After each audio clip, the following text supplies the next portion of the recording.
प्यार से विवाह तक का सफर इतना लंबा होगा उन्होंने सोचा न था। दो युवा दिलों ने दाम्पत्य जीवन के सपने संजोने शुरू कर दिए थे, लेकिन इंतजार की घड़ियां बढ़ती ही जा रही थीं। मुझे गुमसुम और उदास देखकर माँ ने कहा, क्या बात है रति, तू इस तरह मुंह लटकाए क्यों बैठी है? कई दिन से मनोज का भी कोई फोन नहीं आया। दोनों ने आपस में झगड़ा कर लिया क्या? नहीं माँ, रोज रोज क्या बात करें। कितने दिनों से शादी की तैयारी कर रहे थे, सब व्यर्थ हो गई। यदि मनोज के दादाजी की मौत न हुई होती तो आज तेरी शादी को 15 दिन हो चुके होते। वह काफी बूढ़े थे। 13वीं के बाद शादी हो सकती थी, पर तेरे ससुराल वाले बड़े दकियानूसी विचारों के हैं।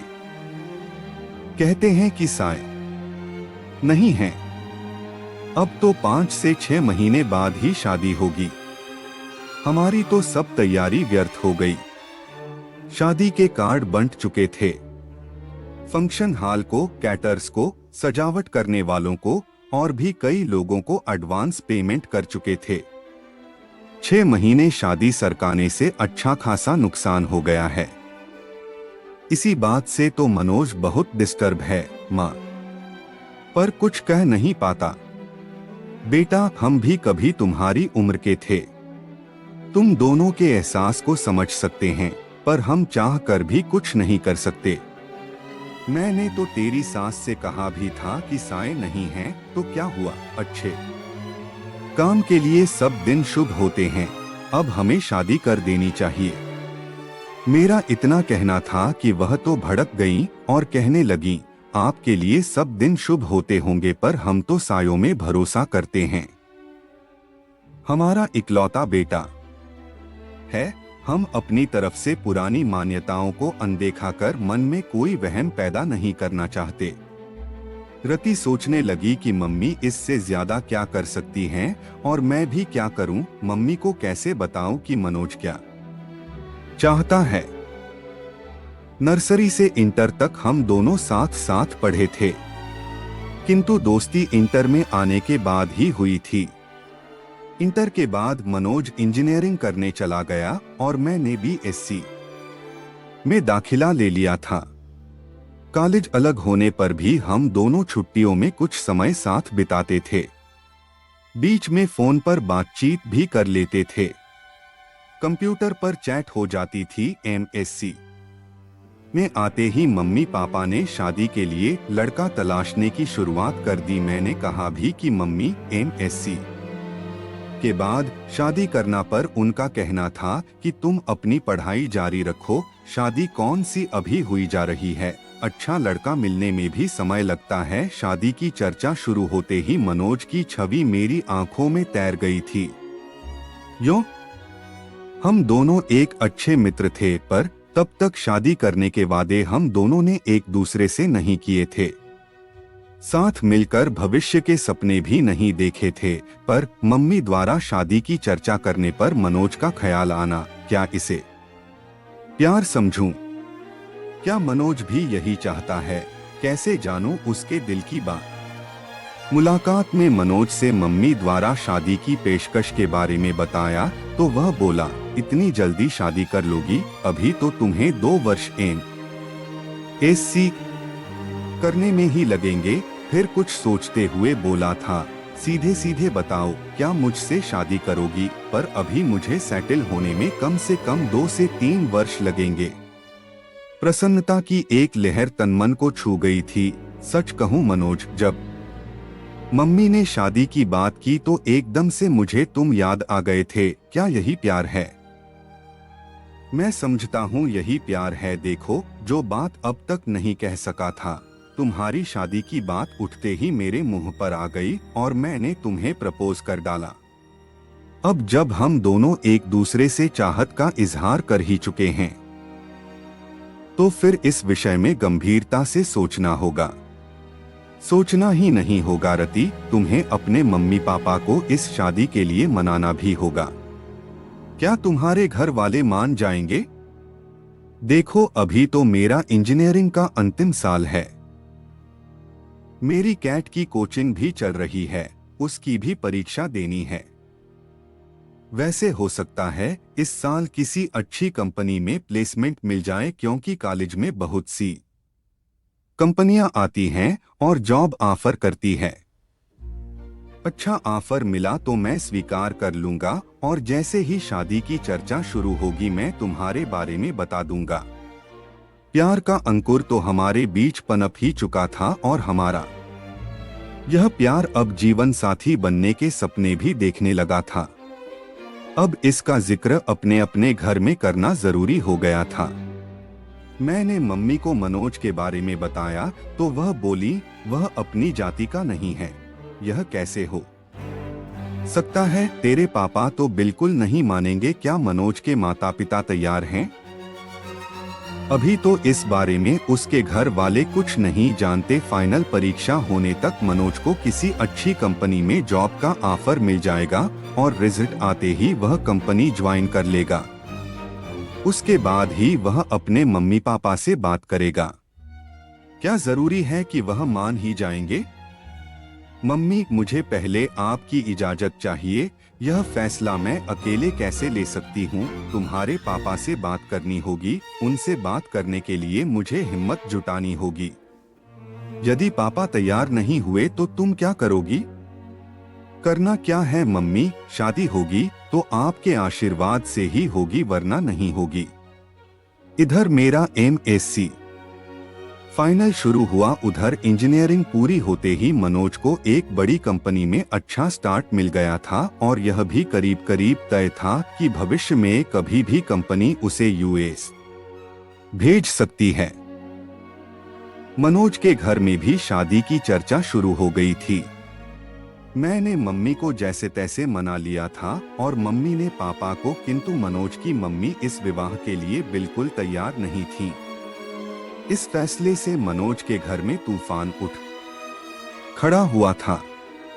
उसके घर में पापा से ज्यादा उसकी मम्मी की चलती है। ऐसा एक बार मनोज ने ही बताया था। मनोज ने भी अपने घर में ऐलान कर दिया था कि शादी करूंगा तो रति से, वरना किसी से नहीं। आखिर मनोज के बहन भनोई ने अपनी तरह से मम्मी को समझाया था। मम्मी, आपकी यह जिद मनोज को आपसे दूर कर देगी। आजकल बच्चों की मानसिक स्थिति का कुछ पता नहीं चलता कि वह कब क्या कर बैठें। आज के ही अखबार में समाचार है कि माता पिता की स्वीकृति न मिलने पर प्रेमी प्रेमिका ने आत्महत्या कर ली। वह दोनों बालिग हैं।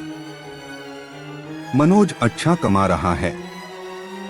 वह चाहता तो अदालत में शादी कर सकता था, पर उसने ऐसा नहीं किया, और आपकी स्वीकृति का इंतजार कर रहा है। अब फैसला आपको करना है।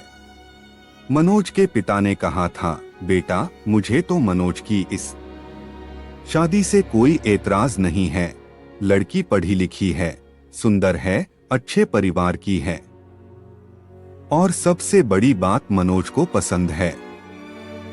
बस हमारी जाति की नहीं है तो क्या हुआ, पर तुम्हारी मम्मी को कौन समझाए? जब सब तैयार है तो मैं ही उसकी दुश्मन हूँ क्या? मैं ही बुरी क्यों बनूं?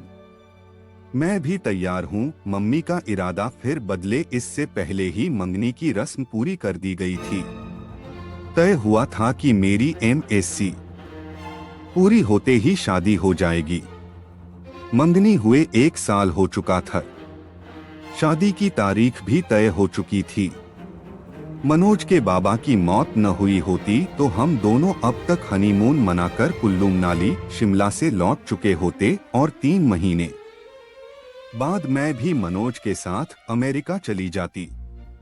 पर अब 6 से 7 महीने तक साए नहीं हैं, शादी अब तभी होगी, ऐसा मनोज की मम्मी ने कहा है। पर मनोज शादी के टलने से खुश नहीं है। इसके लिए अपने घर में उसे खुद ही बात करनी होगी। हाँ, यदि मेरे घर से कोई रुकावट होती तो मैं उसे दूर करने का प्रयास करती, पर मैं क्या करूं? माना कि उसके भी कुछ जज्बात हैं। 4 से 5 वर्षों से हम दोस्तों की तरह मिलते रहे हैं, प्रेमियों की तरह साथ साथ भविष्य के सपने भी बुनते रहे हैं, किंतु मनोज को कभी इस तरह कमजोर होते नहीं देखा। यद्यपि उसका बस चलता तो मंगनी के दूसरे दिन ही वह शादी कर लेता, पर मेरा फाइनल साल था, इसलिए वह मन महसूस कर रहे गए। प्रतीक्षा की लंबी घड़ियां हम कभी मिलकर कभी फोन पर बात करके काटते रहे। हम दोनों बेताबी से शादी के दिन का इंतजार करते रहे। दूरी सहन नहीं होती थी, साथ रहने व एक हो जाने की इच्छा बलवती होती जाती थी।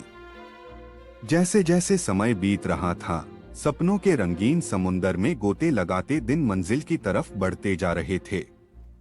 शादी के 10 दिन पहले हमने मिलना भी बंद कर दिया था कि अब एक दूसरे को दूल्हा दुल्हन के रूप में ही देखेंगे, पर विवाह के 7 दिन पहले बाबाजी की मौत हमारे सपनों के महल को धराशायी कर गई।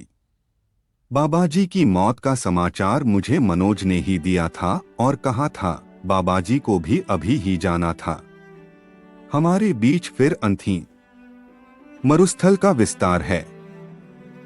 लगता है अब अकेले ही अमेरिका जाना पड़े। तुमसे मिलन तो मृगतृष्णा बन गया है। 13वीं के बाद हम दोनों गार्डन में मिले थे। वह बहुत भावुक हो रहा था। रति, तुमसे दूरी अब सहन नहीं होती। मन करता है तुम्हें लेकर अनजान जगह पर उड़ जाऊं, जहां हमारे बीच न समाज हो, न परंपराएं हो, न ये रीति रिवाज हो। दो प्रेमियों के मिलन में समाज के कायदे कानून की इतनी ऊंची बाड़ खड़ी कर रखी है कि उनकी सब्र की सीमा ही समाप्त हो जाए। चलो रति, हम कहीं भाग चलें। मैं तुम्हारा निकट सान्निध्य चाहता हूँ।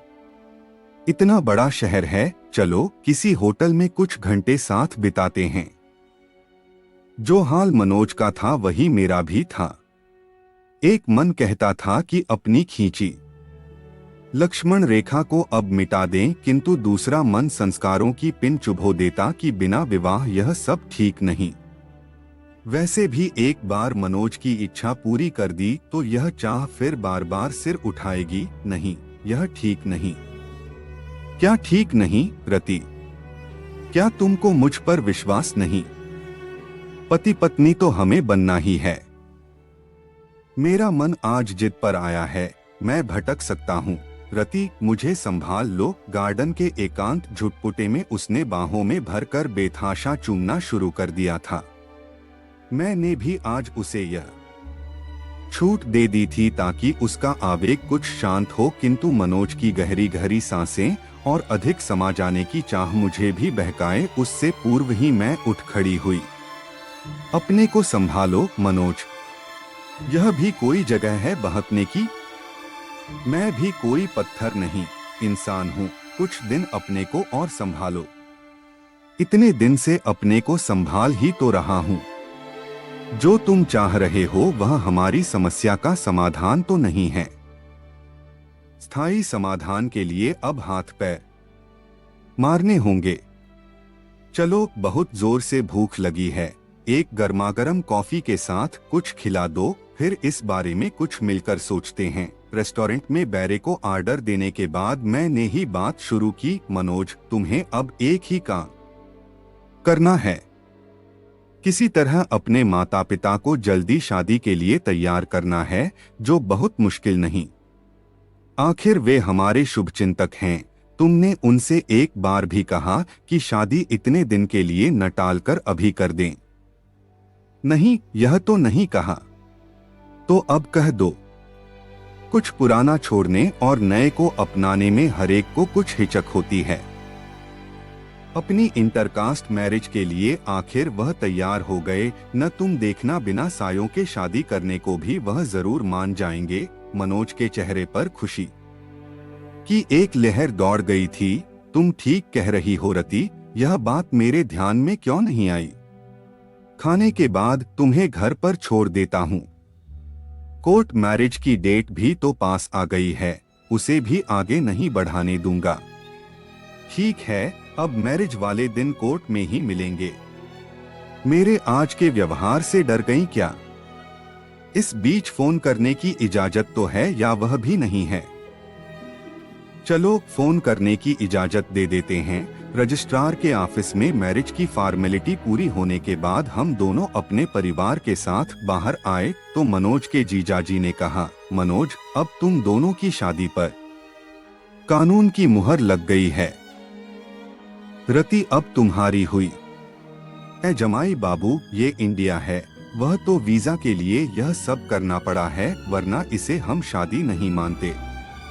हमारे घर की बहू तो रति विवाह संस्कार के बाद ही बनेगी, मेरी मम्मी ने कहा। वह तो मजाक की बात थी मम्मी, अब आप लोग घर चलें। मैं तो इन दोनों से पार्टी लेकर ही आऊंगा। होटल में खाने का ऑर्डर देने के बाद मनोज ने अपने जीजाजी से पूछा, जीजाजी, मम्मी तक हमारी फरियाद अभी पहुंची या नहीं? साले साहब, क्यों चिंता करते हो, हम दोनों हैं न तुम्हारे साथ। अमेरिका आप दोनों साथ ही जाओगे। मैंने अभी बात नहीं की है, मैं आपकी इस कोर्ट मैरिज हो जाने का इंतजार कर रहा था।